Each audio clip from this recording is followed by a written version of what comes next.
ഇനി നമുക്ക് അഭ്യാസ പ്രവർത്തനങ്ങളിലേക്ക് കടക്കാം.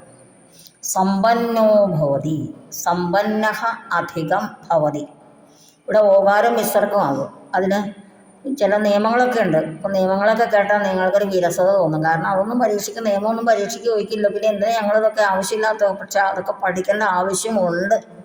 അപ്പം അങ്ങനെ പോട്ടെ. എന്തായാലും ശുഷ്കാണ്യപതൻ, ശുഷ്കാണി അധികം അപതൻ. ശുഷ്കാണി എന്നുള്ളത് ഇകാരവും പിന്നെ അപ്പുറത്തെ അകാരവും കൂടെ ചേർന്ന് യാ വന്നിട്ടാണ് ശുഷ്കാണ്യപതൻ.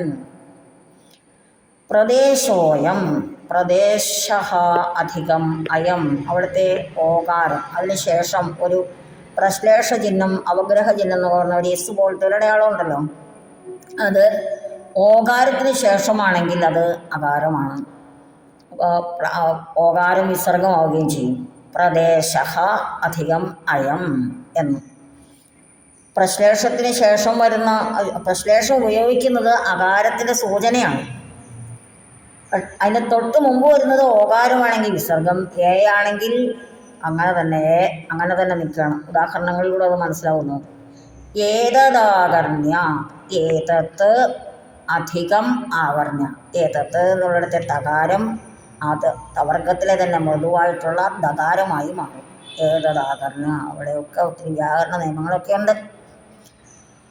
നാസ്തി, ന അധികം അസ്തി. അത് വളരെ സിമ്പിളാണ്. ന എന്നുള്ളിടത്ത് ന പ്ലസ് ആയാണല്ലോ ന. ആ അകാരവും അസ്ഥി എന്നുള്ളിടത്ത് അകാരവും കൂടെ ചേർന്ന് ദീർഘമായി നാസ്തിനായി. നവപയോദ ഇവ, നവപയോദഹ ഇവ. പയോദഹ എന്നുള്ള വിസർഗത്തിന് ശേഷം ഇകാരം വന്നപ്പോൾ, അതായത് സ്വരം പരമായതുകൊണ്ട് അവിടെ വിസർഗം ലോപിക്കും. അങ്ങനെയാണ് നവപയോദ ഇവ എന്ന് പ്രയോഗിച്ചത്. സന്ധിച്ഛേദം ചെയ്യുമ്പോൾ നവപയോദഹാധികം ഇവ.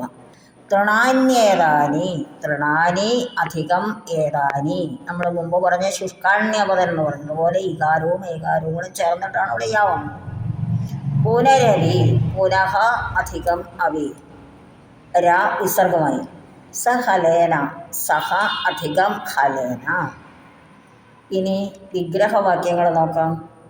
മരുപ്രദേശകൽപ്പഃ, മരുപ്രദേശം പോലെയുള്ളത്. മരുപ്രദേശമാണോ അല്ല ഞാൻ പറഞ്ഞല്ലോ, പഠിപ്പിച്ച സമയത്ത് പറഞ്ഞല്ലോ. അതുപോലെ മരുശ്ച അസോ പ്രദേശ ച മരുപ്രദേശ. മരു അതായത് ഉണങ്ങിയ സ്ഥലമാണ്, അതാണ് മരുപ്രദേശം. ഈഷത് ഊനഃ മരുപ്രദേശ. മരുപ്രദേശം ആണോ എന്ന് ചോദിച്ചാൽ അല്ല, ശകലം കുറവേ ഉള്ളൂ എന്ന അതാണ് ഈഷത് ഊനഃ. അല്പം കുറവുള്ള എന്നുവെച്ചാൽ മരുപ്രദേശത്തിനോട് തുല്യമാണ് എന്ന് പറയുമെങ്കിൽ എന്നാൽ മരുപ്രദേശം അല്ലതാനും. മരുപ്രദേശം അല്ലാത്തത് മരുപ്രദേശമായ പോലെയായി. അതാണ് ഈഷദൂരഹ മരുപ്രദേശ, മരുപ്രദേശകൽപ്പഃ എന്ന് പറഞ്ഞത്. മരുപ്രദേശം എന്ന് വേണമെങ്കിൽ പറയാവുന്ന അവസ്ഥ അതാണ്. സശോകം, ശോകേന സഹ വർത്തതേ.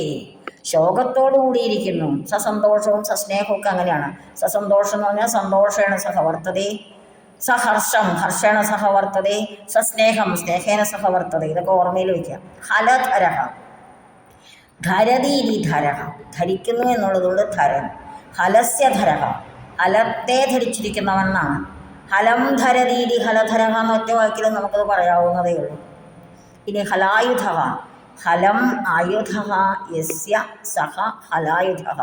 ഹലം ആയുധമായിട്ടുള്ളത് ആർക്കാണോ അയാളാണ് ഹലായുധൻ. ദുർദശ, ദുഷ്ടാദശ, ദുഷിച്ച അവസ്ഥ, കഷ്ടതയുള്ള അവസ്ഥ. സീരപാണിഹി, സീരഹ പാണൗ യസ്യ സഹ സീരപാണിഹി. സീരം കലപ്പ, പാണിയിലുള്ളവൻ. ചക്രപാണി എന്നുള്ള വാക്ക് നിങ്ങൾ കേട്ടിട്ടുണ്ടാവും. അപ്പോൾ ചക്രം കയ്യിലുള്ളവൻ മഹാവിഷ്ണുവിൻ്റെ വിശേഷണമായിട്ട് ഉപയോഗിക്കുന്ന വാക്കാണ്. നവപയോദഹ, പുതുമേഘം. നവശ്ച അസൗ പയോദഹ ച, പുതിയതുമാണിത്, മേഘവുമാണ്. അപ്പം നവപയോദഹ. ചണ്ഡാംശു കിരണൈഹി, ചണ്ഡാംശു സൂര്യനാണ്, സൂര്യൻ്റെ കിരണങ്ങൾ. ചണ്ഡാഹ അംശവഹ യസ്യ അസ്യ അസ്തി ഇതി ചണ്ഡാംശു. പ്രചണ്ഡമായ പ്രതാപത്തോടുകൂടിയ അംശുക്കൾ, അതായത് കിരണങ്ങൾ ഇവനുണ്ട് എന്നുള്ളത് കൊണ്ട് ചണ്ഡാംശുവായി സൂര്യൻ. ചണ്ഡാംശോഹ കിരണാഹ ചണ്ഡാംശു കിരണാഹ തൈഹി ചണ്ഡാംശു കിരണൈഹി. ഭൂലോകസേവിനി, ഭൂലോകസ്യ സേവിനി, ഭൂലോകത്തെ സേവിക്കുന്നു. കാളിന്തി, കളിന്താത് പ്രഭൂത. കളിന്തപർവ്വതത്തിൽ നിന്ന് പുറപ്പെടുന്നവൾ. സർവം സഹ, സർവം സഹതേ ഇതി സർവം സഹ, എല്ലാം സഹിക്കുന്നവൾ. കോപാന്ധ, കോപേന അന്ധ യഹ സഹ കോപാന്ധ, കോപം കൊണ്ട് കണ്ണു കാണാത്തവൻ എന്നാണ് അതുകൊണ്ട് അർത്ഥമാക്കുന്നത്. ഇനി കോശം, അംബാരവം എന്നുള്ളത് പറഞ്ഞില്ല. അംബായിതി രവഹ, അമ്മേ എന്നുള്ള ശബ്ദമാണ് അംബാരവം. അപ്പോൾ അംബായിതി രവഹ അംബാരവഹ തം അംബാരവം എന്നാണ്. ഇനി അമരകോശം നോക്കാം. അമരകോശം എന്ന് പറഞ്ഞാൽ പര്യായപദങ്ങൾ. ബലഭദ്ര, ബലഭദ്ര, ബലഭദ്രോ പ്രലംബഘ്നോ കാമപാലോ ഹലായുധ സംഘർഷണ സ്ഥിരപാണി കാളിന്ദീഭേദനോ ബലഹ. ചില പദങ്ങൾ വ്യവച്ഛേദിച്ച് പറഞ്ഞുതരാം. ബലഭദ്ര, പ്രലംബഘ്നഹ, പ്രലംബാസനെ ഹരിച്ചവൻ എന്നുള്ള അർത്ഥത്തിലാണ്. ബലഭദ്രൻ്റെ പര്യായപദങ്ങളാണ്. കാമപാലഹ, ഹലായുധ, സംഘർഷണ, സ്ഥിരവാണി, കാളിന്ദീഭേദന, ബലഹ. ഇത്രയും പദങ്ങൾ വേർതിരിച്ച് ഇങ്ങനെ കോമട്ട് എഴുതി വെച്ച് പഠിച്ചു. കാളിന്തി, കാളിന്തി സൂര്യതനയ യമുന ശമനസ്വസ. കാളിന്തി എന്ന പേരിന് സമാന പദങ്ങളാണ്. സൂര്യതനയ, സൂര്യപുത്രി. യമുന, യമുന എന്ന പേരുണ്ട്. ശമനസ്വസ, ശമനൻ്റെ സ്വസാവ് സഹോദരി. ധർമ്മദേവൻ്റെ സഹോദരി. ധർമ്മദേവൻ കാലനും സൂര്യപുത്രനാണ്. സൂര്യപുത്രൻ്റെ സഹോദരി കാളിന്തി. സീരഹ, സീരസ്തു ലാംഗലം ഗോധാരണം ഹലം. സീരഹ എന്ന് പറഞ്ഞാൽ കലപ്പാന്നാണ്. ലാംഗലം എന്നർത്ഥമുണ്ട്. അല്ല, ലാംഗലം എന്നുള്ള വാക്കുണ്ട് അതിൻ്റെ പര്യായപദം. പിന്നെ ഗോധാരണം, ഭൂമിയെ പിളർക്കാൻ ഉപയോഗിക്കുന്നത്. ഭൂമി ഉഴുകുമ്പോൾ, കലപ്പ കൊണ്ട് ഉഴുകുമ്പോൾ ഭൂമി പിളരുകയാണെന്ന് വെച്ചാൽ അതാണ് ഗോധാരണയുടെ. ഗോ എന്നുള്ളതിന് ഭൂമി എന്നർത്ഥമാണ് കേട്ടോ. ഹലം, ഇങ്ങനെ 4 പദങ്ങളാണ്. സീരഹ, ലാംഗലം, ഗോധാരണം, ഹലം.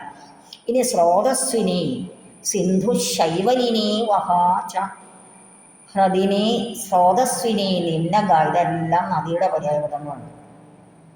സിന്ധു എന്നുള്ളത് ശരിക്കും സമുദ്രത്തിലാണ് ഉപയോഗിക്കുന്നത്. ഇവിടെ സ്രോതസ്വിനി എന്നുള്ളതുകൊണ്ട് നദിയാണ് ഉദ്ദേശിച്ചിരിക്കുന്നത്. സിന്ധു എന്നുള്ളതുകൊണ്ട് നദിയുടെ പര്യായപദം തന്നെയാണ് ഉദ്ദേശിച്ചിരിക്കുന്നത്. ശൈവലിനി, ശൈവലം എന്ന് പറഞ്ഞാൽ പായൽ എന്നാണ്. പായലുള്ളത്, നദിയിൽ പായലൊക്കെ ഉണ്ടാവുമല്ലോ. വഹ പ്രവഹിക്കുന്നവൾ. ഹ്രദിനി, സ്രോതസ്വിനി. നിമ്നക, നിമ്നം ഗച്ഛതി നിമ്നക, നിമ്നക താഴോട്ടൊഴുകുന്നവൾ. പ്രണാളി, ദ്വയോഹോ പ്രണാളി പയസപ്പദവ്യാം. പ്രണാളി എന്നുള്ളതിന് പിന്നെ വെള്ളമൊഴുകുന്ന ചാല്, തോട് എന്നൊക്കെയുള്ള അർത്ഥത്തിലാണ് അത് ഉപയോഗിച്ചിരിക്കുന്നത്. കുല്യ എന്നുള്ള വാക്കുണ്ട്, അത് ഇവിടെ കൊടുത്തിട്ടില്ല.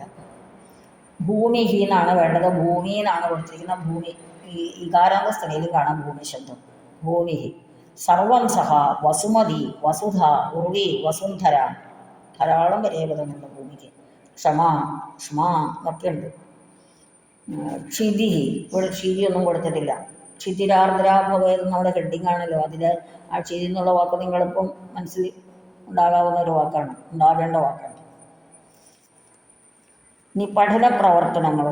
ഉച്ചാരണശുദ്ധിയോടെയും ഭാവാത്മകതയോടെയും ആശയത്തിൻ്റെ അറിവോടെ, ആശയം മനസ്സിലാക്കിയിട്ടും വായിക്കണം എന്നാണ്. ഉച്ചാരണശുദ്ധിയോടെ വായിക്കണം, ഭാവാത്മകതയോടെ. ഇപ്പോൾ ബലഭദ്രൻ കോപിച്ചപ്പോൾ ആ കോപത്തിൻ്റെ ആ ഭാവത്തോടെ വായിക്കണം. ബലഭദ്രൻ യമുനയോട് അപേക്ഷിച്ചപ്പോൾ ദയാപൂർണമായൊരു സ്വരം അല്ലെങ്കിൽ എളിമയുള്ള ഒരു സ്വരം ഉപയോഗിച്ചതുപോലെ അങ്ങനെയൊക്കെ വായിക്കണം എന്നാണ്. അവഗമനം, ആശയം മനസ്സിലാക്കി വായിക്കണം. അപ്പോൾ പാഠം പിന്നെ പഠിപ്പിക്കുന്ന ടീച്ചർമാർ വായിച്ചു തരും. വായിച്ചു തന്നാൽ നിങ്ങൾ വീട്ടിൽ വെച്ച് വായിക്കുമ്പോൾ, ഞാൻ വായിച്ചെടുത്ത് തെറ്റും കുഴപ്പങ്ങളൊന്നും ഇല്ല എന്നാണ് എനിക്ക് തോന്നുന്നത്. അതിനനുസരിച്ച് നിങ്ങൾ വായിക്കണം. അങ്ങനെ വായിച്ച് ഗദ്യം വായിക്കാനുള്ള ഒരു കഴിവുണ്ടാക്കിയെടുക്കാനാണ് ഈ പാഠം വെച്ചിരിക്കുന്നത്. ഇനി പാഠഭാഗാത് സമാനാർത്ഥക പദാനി ചിത്വാ ലിഖതു. ബലദേവ, ഇവിടെ നമ്മൾ ബലദേവന് കുറേ വാക്കുകൾ ആവശ്യത്തിൽ കൊടുത്തിട്ടുണ്ട്. അതൊക്കെ അവിടെ എഴുതി ചേർത്ത് പഠിക്കുക. സീരഹ എന്നുള്ളതിന് കൊടുത്തിട്ടുണ്ട്. ക്ഷിതിഹി എന്നുള്ളതിനാണ് ഭൂമിഹി. സർവം സഹ, വസുമതി. ദശ, അവസ്ഥ, സന്ദർഭ എന്നുള്ളതും ചേർക്കാം. സന്ദർഭം അത്രത്തോളം അങ്ങോട്ട് യോജിക്കുന്നില്ല. പക്ഷെ ദശ എന്നുള്ളതിന് വേറെ ഒരു വാക്ക് നോക്കിയിട്ട് കണ്ടില്ല കേട്ടോ. അവസ്ഥ എന്നുള്ളത് നല്ലൊരു വാക്കാണ്. സന്ദർഭം എന്നുള്ളത് ഉപയോഗിക്കാം. 2 പര്യായപദങ്ങൾ എഴുതണമെന്ന് നിങ്ങളോട് പറഞ്ഞാൽ നിങ്ങൾ അവസ്ഥയെന്നും സന്ദർഭമെന്നും എഴുതണം.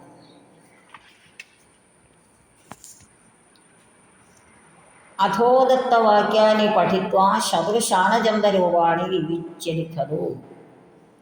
ഉദാഹരണത്തിന് ഇവിടെ കൊടുത്തിട്ടുണ്ട്. ജനസമൂഹ പ്രകൃതി ദുരന്തം പശ്യൻ കമ്പമാനഹ ഭവതി. ജനക്കൂട്ടം പ്രകൃതി ദുരന്തം കാണുന്നവനായിട്ട്. അവിടെ ജനസമൂഹ പുല്ലിംഗ സമയ ഏകവചനമായതുകൊണ്ടാണ് പശ്യൻ കാണുന്നവൻ. അത് സമൂഹാഹ മറ്റുമാണ് പ്രയോഗിച്ചത്. പശ്യന്തഹ എന്ന് പറഞ്ഞാൽ പശ്യൻ പശ്യന്തോ പശ്യന്തഹ, അതാണ് ശത്രുപ്രത്യാന്തപദം. ഞാൻ മുമ്പ് പറഞ്ഞു ലിഖൻ, കുറുവൻ, അങ്ങനെയൊക്കെയുള്ള പദങ്ങൾ. പഠൻ, ഗച്ഛൻ, ഇതെല്ലാം ശത്രുപ്രത്യാന്തമായ പദങ്ങളാണ്. പാഠഭാഗത്ത് നിങ്ങൾ കണ്ടുപിടിക്കും. ശാനച്ചു പ്രത്യാന്തം ഇവിടെ കൊടുത്തിരിക്കുന്നതിൽ കമ്പമാനഹ, പഠമാനഹ, ഗമ്യമാനഹ, ക്രിയമാനഹ എന്നൊക്കെ ഉള്ളത് ശാനച്ചു പ്രത്യാന്ത പദങ്ങളാണ്. വരുന്ന പാഠങ്ങളിലൊക്കെ രൂപങ്ങൾ വരുമ്പോൾ നമുക്ക് ഓർമ്മിച്ചെടുക്കാം. മുഖ്യ സജീവ ശുഭം ആശംസമാനഹ പ്രഭാഷണം കുറുവനസ്തി. അതിലെ ഉദാഹരണങ്ങൾ 3-4 കൊടുക്കണം. മുഖ്യ സജീവൻ, മുഖ്യമന്ത്രി. ശുഭം ആശംസമാനഹ, ശുഭകരമായ കാര്യങ്ങളെല്ലാം ആശംസിക്കുന്നവനായിട്ട്. പ്രഭാഷണം കുറുവനസ്തി, പ്രഭാഷണം ചെയ്തുകൊണ്ടിരിക്കുന്നവനാകുന്നു. അവിടെ കുറുവൻ എന്നുള്ളതിനും അതുപോലെ തന്നെ ആശംസമാനഹ എന്നുള്ളതിനും അർത്ഥം ഒരുപോലെ തന്നെയാണ്. ഞാൻ മുമ്പ് പറഞ്ഞല്ലോ, ശതുരശാനച്ചു പ്രത്യയങ്ങൾ ഇരട്ടകളാണെന്ന് പറഞ്ഞല്ലോ. ആശംസമാനഹ എന്നുള്ളത് ആശംസിക്കുന്നവനായിട്ട് നർദ്ധനാട് കർമ്മണി പ്രയോഗത്തിൽ ഉപയോഗിക്കുന്നതാണ്. കുറുവൻ എന്നുള്ളത് കർത്തരി പ്രയോഗത്തിൽ ഉപയോഗിക്കുന്നതാണ്. അത്ര വ്യത്യാസമേ ഉള്ളൂ. അപ്പോൾ ആശംസമാനഹ എന്നുള്ളത് ശാനച്ചു പ്രത്യാന്തം, കുറുവൻ എന്നുള്ളത് ശതുര പ്രത്യാന്തം. അടുത്ത ഉദാഹരണം നമുക്ക് നോക്കാം. യുവജനോത്സവേ വിജയമിച്ഛൻ ഛാത്ര നിതരാം യതമാനഹ വർത്തത. യുവജനോത്സവത്തിൽ വിജയം ഇച്ഛൻ ഛാത്ര, ആഗ്രഹിക്കുന്നവനായ വിദ്യാർത്ഥി. ആഗ്രഹിക്കുന്നവൻ, ഇച്ഛൻ പഠൻ പഠിക്കുന്നവൻ, ലിഖൻ എഴുതുന്നവൻ എന്നൊക്കെ അർത്ഥം മനസ്സിലാക്കിക്കൊള്ളുക. നിതരാം യതമാനഹ വർത്തത, അങ്ങേയറ്റം പരിശ്രമിക്കുന്നവനായിട്ട് കാണപ്പെട്ടു. പരിശ്രമിക്കുന്നവനായിട്ട് വർത്തിച്ചു, നിലകൊണ്ട് പരിശ്രമിച്ചുകൊണ്ടിരുന്നു എന്നർത്ഥം. ഇനി സഹ ഗീതം ശൃണ്വൻ പചമാനഹാസ്തി. ഗീതം ശൃണ്വൻ, പാട്ട് കേൾക്കുന്നവനായിട്ട്, പാട്ട് കേട്ടുകൊണ്ട് തന്നെ പചമാനഹ പാകം ചെയ്യുന്നവൻ. അവിടെ ശൃണ്വൻ ശത്രുപ്രത്യാന്തവും പചമാനഹ എന്നത് ശാനച്ചു പ്രത്യാന്തമാണ്.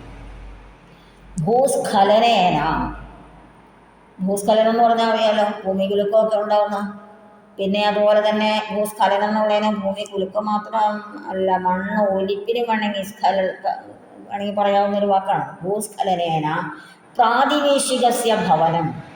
ഇവിടെ പിന്നെ ഭൂസ്ഖലനം ഞാൻ ആദ്യം പറഞ്ഞ അർത്ഥമാണ് ഭൂമി കുലുക്കം. പ്രാതിവേശിക മീൻസ് അയൽക്കാരൻ്റെ ഭവനം, വീട്. ഭഗ്നം പശ്യൻ, തകർന്നു പോയി, വീട് തകർന്നൊലിച്ചു പോയത്. പശ്യൻ കാണുന്നവൻ, കണ്ടുകൊണ്ട്.